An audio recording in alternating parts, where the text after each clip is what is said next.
בשם השם נעשה ונצליח להגדיל תורה לאדירה בתכלית של יראת שמיים בעזרת השם יתברך. On est aujourd'hui le 1er du mois de juillet. Tu te rends compte, on est déjà au mois de juillet. Qu'est-ce que ça passe vite, c'est incroyable. Et le Kafret, le 28 du mois de Sivan. Je rappelle que mercredi et jeudi, ce sera Rosh Chodesh Tammuz, 2 jours de Rosh Chodesh. Be'ezrat Hashem. Ishtabach Vitali Shmolad, juste un instant. Le shiur aujourd'hui sera dédié pour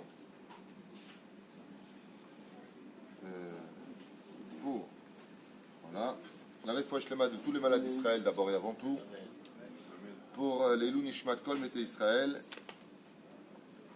mais dédié pour la réussite de la Aliyah de Lizzie Torjman, Be'ezrat Hashem, une grande réussite pour elle et toute sa famille, les Chaim Tovim Ul Shalom. Ad Kan Eshonenu. Ça fait longtemps qu'on n'a pas fait d'alachot, on doit faire au moins un jour d'alachot par semaine, parce que ça fait partie de l'étude principale de nos vies. Foshema pour Moratimi, Samata Lavatfrat Miriam, Kol Ben Israël. Tam Isur Bishul Goïm. Alors on revient un petit peu en arrière, même pour ceux qui les connaissent, ça fera une chazara. Bien entendu, nos lois ici vont essentiellement selon Maran, Arav, Obedia, Yosef, Zatzal, Srutot, Tagen, Arlin.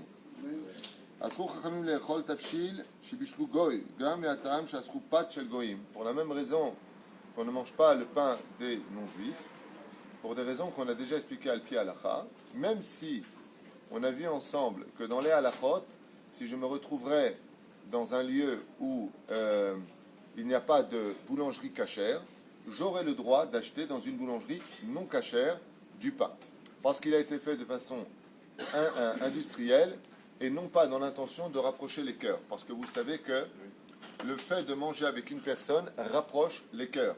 Quand on n'est pas capable de manger avec une autre personne, comme Kamsa et Bar Kamsa, l'histoire que nous raconte la Gemara, qui n'était pas capable de venir manger à une table, eh bien, la preuve en est, on dit souvent, mais non, je ne suis pas fâché avec vous, on est même partis manger ensemble. Tout le monde sait que de manger rapproche les cœurs. Malheureusement, à une époque où nous n'étions pas dans la Torah, on connaissait très bien ce piège. Quand malheureusement les gens... je dis ça avec des larmes parce que c'est vraiment terrible de faire des choses pareilles. Mais quand on n'était pas religieux, eh bien, qu'on était avec une fille, on l'invitait au restaurant. Et une fois qu'on avait mangé avec elle, on avait ouvert une pticha, on avait ouvert une dimension qui nous rapprochait l'un et l'autre parce qu'on a mangé ensemble. Et le fait de manger dans le judaïsme est quelque chose d'essentiel et d'important. Et c'est même la réparation du Etz Hadaat, puisque la première faute de l'histoire a démarré à partir du moment où on a consommé de quelque chose. Ce qui fait que de manger d'un bichoul de non-juif, du fait que lui, il ait fait la cuisson pour toi, surtout quand on parle du pain, entre autres, eh bien, ça rapproche les cœurs, c'est une ouverture. Très souvent, vous avez des gens qui, je le dis à voix haute pour que les gens comprennent bien, qui ont fait tout ce qu'il fallait faire pour faire attention à l'assimilation, et qui un jour vont se retrouver mariés ou vivre en concubinage avec un non-juif ou une non-juive. D'où est-ce que ça vient? Les Chachamim nous disent Avera goreret Avera, une Avera engendre une autre Avera. Si tu manges du bichoul goy, tu as ouvert chez toi une ouverture pour tomber encore plus près. Et c'est ce que dit Shulchan Aruch, ce n'est pas du racisme, ce n'est pas de la ségrégation, pas du tout. C'est tout simplement une mise en garde sur le sujet qu'il ne faut pas manger de choses qui ont été cuites par des non-juifs dans certaines conditions. Pas dans toutes les conditions, c'est ce qu'on va voir ensemble maintenant, dans certaines conditions. Ce qui fait que, al pi halacha, si je me retrouverais dans une ville où il n'y a pas de boulangerie cachère, oui, je pourrais acheter ma baguette au prix unique ou dans une boulangerie non juive, à la condition où, bien entendu, eh bien, je ne prendrai pas des pains suspicieux d'avoir été faits avec du saindoux, comme la baguette viennoise, qui est faite, bien entendu, elle est placée avec du saindoux. On met du saindoux en général dedans, donc c'est de la graisse de porc, chas veshalom. On va le miser tout ce qui est industriel, de qui plus est, il y a le ministère de la Santé qui surveille le système des usines de fabrication. Donc, Bedi Avad, ou même les Khatrilas, dans certains cas, ça dépend des poskim, nous pourrions consommer ce pain. Mishemachmir, Tavola Beracha, celui qui ne vivrait pas dans un endroit où il y a une boulangerie cachère, pourrait tout à fait se faire son propre pain. C'est facile, de l'eau, du sel, de la farine. Tu l'as pétri, tu l'as fait. Celui qui ne peut pas pourrait acheter tout à fait du pain dans une boulangerie. Ceci étant, il pourrait l'acheter à la condition où il n'y a pas de boulangerie cachère.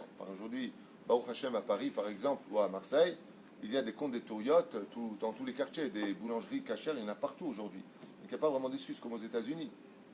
Aux États-Unis, à Los Angeles ou à New York, vous en avez tous les 300-400 mètres des boulangeries cachères. Donc dans ce cas-là, c'est évident qu'on doit acheter du pain qui est cachère, mais du pain cachère veut dire fait par des juifs, de qui plus est, la farine est tamisée. Il y a plein d'autres lois qui entreraient en vigueur. Maintenant, on a quitté la pâte. On va rentrer maintenant dans les bishul goy en ce qui concerne la nourriture, des plats.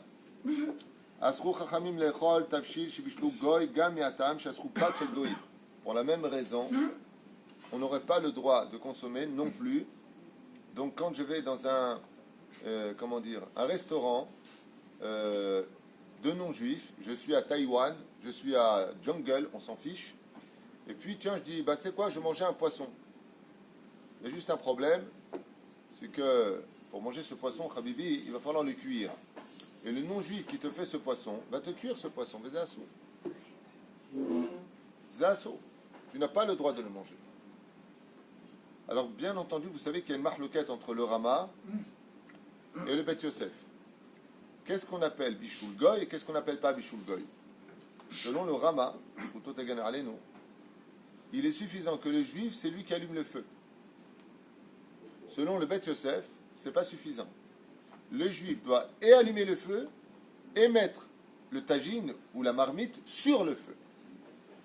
Maintenant que l'autre vienne touiller à l'intérieur, c'est encore un autre dîne. Ce sera encore mieux. Aval, pour le Beth Yosef, il doit et allumer le feu et mettre le tagine ou la marmite ou la poêle sur le feu. C'est lui qui doit faire l'acte et non pas le non-juif. Le Rama ne va pas jusque-là. Lui, il m'explique, le juif, il allume le feu et ensuite les goïms peuvent le mettre. Mawadin, et mettre la mito. Quelle serait dans ce cas-là la halacha? Si je vais dans un restaurant, en général, dans le restaurant, le mashgiach vient, il allume le feu, c'est tout. Est-ce que j'aurai le droit de manger dans un restaurant, sachant qu'ensuite j'apprends que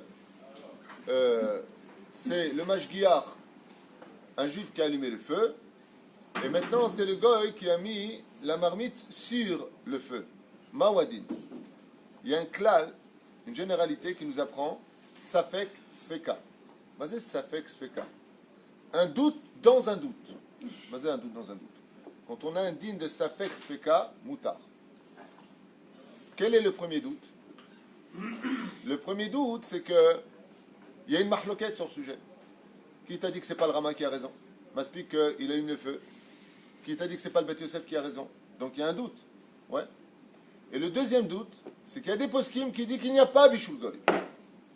Donc il y a aussi une mahloquette sur le sujet. Donc dans le cas où je ne suis pas mangé badat, je ne suis pas parti manger dans un restaurant où je sais que c'est le mashgiach lui-même qui va déposer les marmites sur le feu, et que je me retrouverai dans une situation où j'apprendrai, quand on m'a servi mon plat, que c'est le goy qui a pris la poêle et qui l'a déposée sur les flammes, mutar li le'echol mishum safek sveka. Comme ça, il possède le Rav Ovadia Yosef, entre autres, et pas que lui, comme c'est marqué aussi ici dans ce Kitzur Shulchan Aruch, mishum safek sveka, mutar le'echol. בסדר? זהו. בשלו שיש חשש יותר לגזור שימשכו הלבבות ויתקרבו דעות בין יהודי לגוי. Et ici, une fois de plus, la halakha nous dit que tout le problème du Bishul Goy, c'est que les cœurs se rapprochent l'un de l'autre. Je rappelle qu'il n'est pas interdit d'aimer des non-juifs. Moi, j'aime beaucoup les non-juifs, j'ai rien contre eux, au contraire, je m'approche d'eux, je suis très proche des Bnei Noach, et je trouve qu'il y a des gens qui sont très bien parmi eux, chas v'shalom. Il y a du bon et du mauvais partout. Mais la halakha, c'est la halakha. On n'a pas le droit d'entraver la halakha sous prétexte que on ferait des, crier des feux rouges en disant ouais mais c'est pas grave, ça aujourd'hui ça veut plus rien dire. Chas v'shalom, chas v'shalom. La halakha, c'est la halakha. C'est là. Uitkarvu adeot. Et ça ici, il nous rapporte quelque chose de plus. Il dit non seulement le fait de manger d'une cuisson faite par un non-juif, ça rapproche les cœurs, mais ça va ouvrir chez toi une deuxième dimension, c'est que tu peux finir par avoir des idées kosvot, ça veut dire renégat de la Torah, à cause du fait que tu ne manges pas kasher. Dans la Torah, dans le Sefer Torah, les Chachamim nous rappellent que la raison essentielle pour laquelle nous sommes sortis d'Égypte, c'est pour 3 choses. Vous savez, c'est quoi les 3 choses principales? C'est pas marqué comme ça. Il n'y a pas marqué vous sortirez pour recevoir ma Torah. Excuse-moi. C'est marqué dans la paracha de Shemot et de Bo aussi. Je vous ai fait sortir du pays d'Égypte pour vous emmener en Eretz Israël. Ça, c'est ce qui est marqué dans la Torah. Pour ceux qui veulent étudier ce qui est marqué dans les textes et non pas inventer des choses. Ensuite, pour vivre en Eretz Israël, il faut le mode d'emploi. Et le mode d'emploi pour devenir le peuple Ségoula, c'est-à-dire représentatif de la Shekhinah sur terre, c'est de pratiquer la Torah et les mitzvot. Le but, c'est Eretz Israël. Les moyens, c'est la Torah. Ça, c'est pour ceux qui savent lire la Torah telle qu'elle est marquée et non pas inventer des choses parce que ça les arrange. Je ne parle pas de toi, Chas v'Shalom. Je parle de façon générale. Et il y a encore une chose qui a ramené. Pourquoi je vous ai fait sortir du pays d'Égypte? Les Chachamim, ils disent Ikar Yetziat Mitzrayim Lechol Kasher. Parashat Shmini. Je vous ai fait sortir du pays d'Égypte pour que vous fassiez la différence entre l'animal pur de l'animal impur. Ah ah. Donc ça nous fait 3 choses. La première des choses, je vous sortirai d'Égypte parce que j'ai le promis à Abraham, Yitzhak et Yaakov de vous donner la terre de Canaan. Le but de sortir de la galoute, c'est de venir en Eretz Israël. La deuxième des choses, et comment je vais vivre en Eretz Israël? Je vous ai pris comme peuple Ségoula, c'est d'aller chercher la Torah, parce que pour vivre en Israël, il faut respecter le mode d'emploi, pratiquer la Torah et les mitzvot. Ça ne veut pas dire qu'en galoute, on ne va pas les faire, chas v'shalom. Vadaï qu'on doit les faire en galoute, de peur d'oublier Eretz Israël. Non, ça c'est la Gemara, on ne va pas rentrer là-dedans. Le troisième niveau, qui n'est pas moins important que les 2 autres, c'est de manger kasher. C'est-à-dire que la première ouverture, à l'assimilation, passe par la nourriture. Si tu te préserves de manger strictement kasher, tu t'es préservé de t'assimiler. Tu t'es renforcé, mitzvah goreret mitzvah. Moi, ça me fait rire quand j'entends des gens sans les juger. Vous savez pourquoi j'en rigole? Parce que moi-même, j'ai été comme eux. Quand j'ai fait tchouva en France, et que j'ai dit je mangeais kasher, je mangeais au McDonald's. Je mangeais dans le McDonald's. Voilà, le poisson pané. Et je disais, non, vous voulez un burger avec le fromage? Chez Merahem. Meadrin mina meadrin taref. Et qu'est-ce que je disais? Je disais, non, je disais au gars, j'ai fait tchouva, mais je connaissais rien. Je disais, non, juste du poisson, le poisson pané. Meadrin taref. Non, meadrin, chez Merahem. Assour. Pourquoi? Parce que ton cœur, tu viens de nourrir ton Yetzer Hara, il aura moins de force de lutter contre la Sitra Ahara. Moins de force. Et les Chachamim, ils ont peur d'une chose, c'est que comme nous avons un libre arbitre plus important, eh bien nous pourrions devenir, à cause de cela, d'accord avec les déotes, Chas v'Shalom, des non-juifs, sur les sujets qui nous éloigneraient de la pensée juive et de la émouna juive. C'est de cela dont on parle, parce qu'on peut très bien apprendre beaucoup de choses aussi d'égoïsme, ne pas faire d'amalgame, mais en ce qui concerne la émouna et en ce qui concerne la hashkafa, on doit rester juif à 100%. Et de peur que nous tomberions, chas v'shalom, dans cette situation d'assimilation, où on ne voit plus le mal comme le mal et le bien comme le bien, ouais, eh bien ça passera par l'achila. Comme le manque de tzniut. Par exemple, le Rav Shach, Zecher Tzadik Kadosh Bracha, Zkuto Tagen Alenu, il avait enseigné une fois qu'une personne qui a du mal à comprendre la Gemara, qui a du mal à comprendre l'étude de la Torah, il devrait voir ce qu'il met dans son assiette. Parce que si tu as du mal à comprendre la Torah, si ce n'est pas un problème, un bug intellectuel, si tout va bien et que tu as du mal, c'est qu'apparemment tu ne fais pas assez attention à ce que tu consommes. Le fait de consommer, metamtem et alev, nous dit la Gemara, pas métamé, mais metamtem, ça veut dire que nous n'arriverions pas à comprendre les choses parce que notre cœur serait devenu fou. Qu'est-ce qui rend fou le cœur de l'homme? Qu'est-ce qui le déstabilise quand tu ne manges pas kasher comme il le faut? Les conséquences de ne pas manger kasher sont tellement désastreuses qu'une personne qui ne mangerait pas kasher comme il le faut, qui va à un super cours de Torah, qui le réveillerait, il sait que c'est la vérité, ne changera rien à sa conduite. Il sera au niveau de l'intellect que cette Torah est vraie, mais son cœur n'accompagnera pas les membres. Et c'est pour ça que le cœur est un muscle qui mazrim et adam bechol ha'ivarim, c'est-à-dire qui va donner une pulsion dans le sang pour irriguer tous les membres. D'où est-ce que ça part? Non pas du cerveau, mais du cœur. La cacheroute cachérise le cœur de l'homme. Le Harizal, il dit que même le cœur d'un animal, il ne faut pas consommer. On a le droit de manger des cœurs de poulet, de cœurs d'un veau. On a le droit. Le Harizal, il dit, il ne faut pas. Parce que là-bas, Mishkan Nefesh Abeimi. Il ne dit pas que le cœur, il dit aussi le foie. Là où il y a le sang de l'animal qui est concentré, même si c'est permis, évite de manger. C'est pas assourd, c'est pas interdit. Attention, on ne va pas dire, Tutu, il a dit dehors. Parce qu'il y a beaucoup de déformations. Il y a beaucoup de déformations de mes propos. Beaucoup non, Baruch Hashem. Mais il y a quelques déformations par certaines personnes qui réexpliquent mal ce que je dis. Alors écoutez bien ce que je dis pour bien transmettre. C'est dans le cas où vous voulez le transmettre. Ce n'est pas interdit. Le Harizal déconseille fortement. C'est clair, non? Validé chez Ifrenu Beshevach Ta'amo Shel HaTafshil Ve'yicholim Lavo Chaz Ve'Shalom Liad Matzav Shel Chatunot. Et là, le Shulchan Aruch, il nous dit ici, le Kitsur Shulchan Aruch, pour être précis, que quelqu'un qui ne ferait pas attention à ce qu'il consomme pourrait très vite arriver à se marier avec un non-juif, à cause de cette avéra-là. C'est ça? Dans l'histoire, on a entendu le fait qu'il y a des gens qui font beaucoup de choses qu'ils ne font pas d'habitude, et après vérification, en fait, ça venait de la viande qui n'était pas vérifiée dans le monsieur ou comme ça. Je confirme ce que tu dis, j'ai eu 2 à 3 histoires comme ça. Qu'effectivement, il y a beaucoup de choses qui ont été assimilées et des gens qui sont assimilés. Et après vérification, la boucherie dans laquelle ils achetaient la viande vendait de la viande taref. J'ai 3 noms à te donner dans ce domaine que je ne donnerai pas parce que j'espère que ces gens-là ont fait une énorme teshuva. Hachem Ishmor Verachem pour de l'argent, avoir donné taref à des juifs. C'est une avéra qui n'a pas de tikkun pour moi, mais bon, il n'y a pas de désespoir. Il faut vraiment faire une énorme teshuva. Vraiment une énorme teshuva. Énorme. Faire un tikkun, il faut demander pardon, il faut pleurer, il faut crier, j'en sais rien. Mais comment on peut donner taref à manger à des gens leur faisant croire que c'était cachère? Il faut vraiment avoir aucune crainte du ciel pour faire une chose pareille.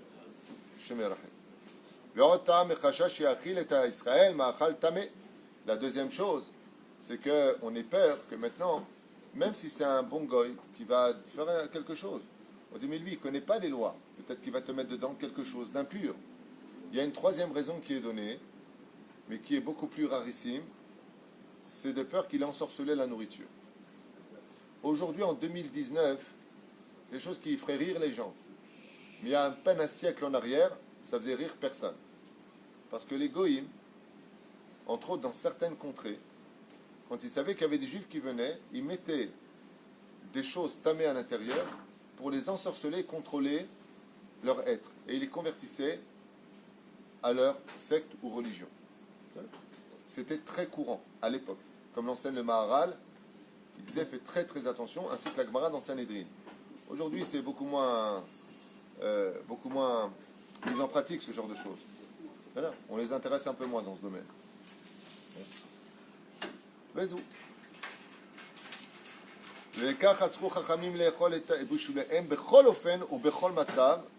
Et c'est pour cela qu'il nous est strictement interdit de consommer leur nourriture dans ce domaine, dans toute situation.